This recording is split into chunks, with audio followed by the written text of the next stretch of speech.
Assalamualaikum warahmatullahi wabarakatuh. Salam sejahtera bagi kita semua. Perkenalkan, nama saya Saryati dari Prodi Piaud semester 6. Pada hari ini, saya akan mempresentasikan yang telah saya buat dengan materi penyajian laporan observasi pembelajaran bahasa Sunda di PAUD. Baik, kita menuju ke materi.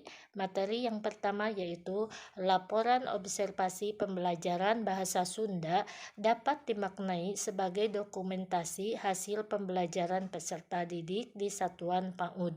Juga laporan hasil belajar PAUD membuat laporan pencapaian pembelajaran, gambaran hasil pelaksanaan proyek penguatan profil pelajar Pancasila dan informasi tumbuh kembang peserta didik.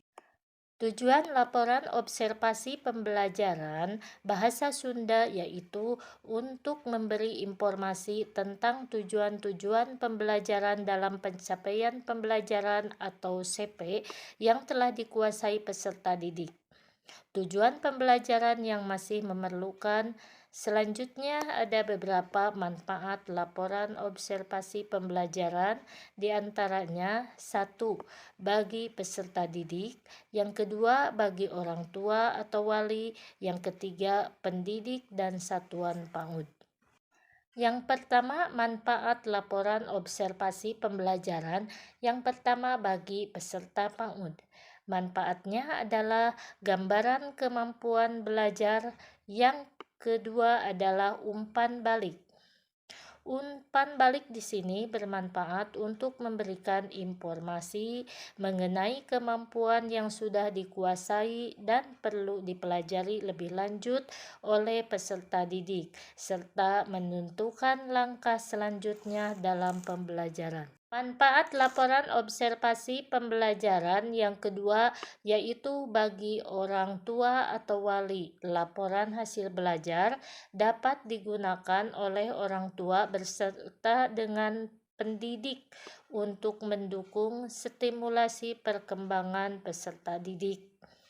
Yang ketiga yaitu pendidik dan satuan PAUD. Laporan hasil belajar digunakan oleh pendidik untuk melihat sejauh mana kemajuan peserta didik dalam mencapai tujuan pembelajaran yang sudah dirancang dan gambaran mengenai tumbuh kembang peserta didik. Selanjutnya yaitu cara penyajian laporan observasi pembelajaran bahasa Sunda. Di sini ada beberapa tahap. Yaitu tahap pengumpulan data observasi, yang kedua tahap pengolahan data dan analisa data dan yang ketiga adalah tahap pelaporan hasil pembelajaran. Jadi, cara penyajian laporan observasi pembelajaran bahasa Sunda yang pertama ada tahap pengumpulan data atau observasi. Tahapan pengumpulan data dapat dilakukan dengan melaksanakan asesmen.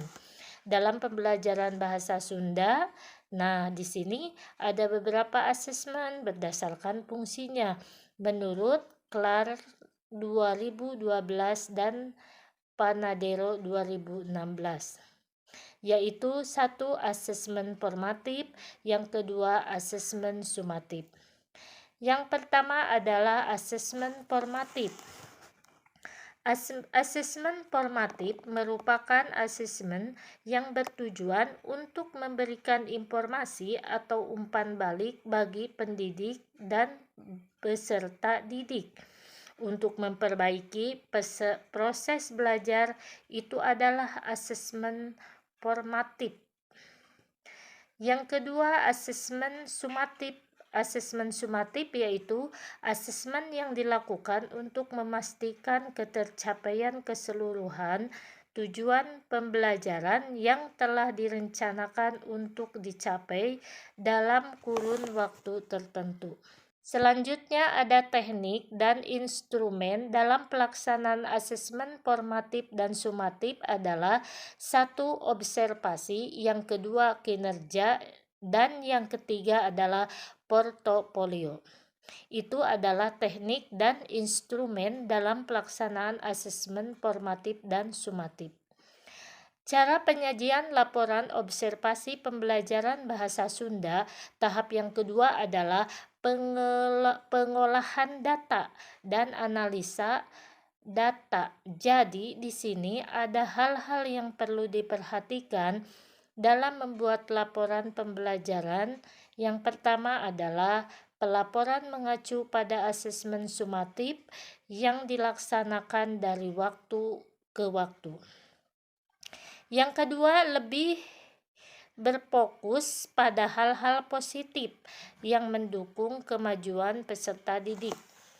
Dan yang ketiga adalah menambahkan foto hasil karya, catatan anekdot, video, atau bukti lainnya untuk memperkuat informasi yang disampaikan. Selanjutnya yang keempat yaitu penyajian laporan hasil belajar dapat ditulis dalam bentuk narasi sesuai dengan kebutuhan dan kekhasan masing-masing satuan pendidikan dalam menggunakan kalimat positif dan bahasa yang mudah dipahami.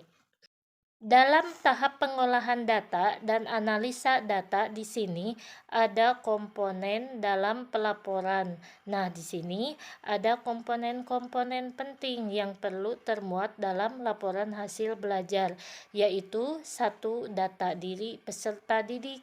Yang kedua, informasi kemajuan peserta didik dalam pembelajaran intrakurikuler yang mengacu pada capaian pembelajaran bahasa Sunda. Selanjutnya yang ketiga adalah portofolio. Yang keempat adalah informasi ketidakhadiran. Cara penyajian laporan observasi pembelajaran bahasa Sunda yang ketiga adalah tahap pelaporan hasil pembelajaran. Laporan direkomendasikan untuk dilaksanakan minimal 6 bulan sekali. Laporan hasil belajar secara formal disampaikan dalam bentuk dokumen. Laporan informal dapat dilakukan oleh pendidik sesuai kondisi dan kebutuhan peserta didik, pendidik, dan orang tua. Sekian presentasi dari saya. Terima kasih atas ketenangan Anda dalam mengikuti presentasi kali ini. Semoga dengan presentasi ini dapat menambah wawasan kita semua, dan apabila ada tutur kata saya yang kurang berkenan di hati Anda, mohon untuk dimaafkan. Selamat siang dan sampai jumpa. Wassalamualaikum warahmatullahi wabarakatuh.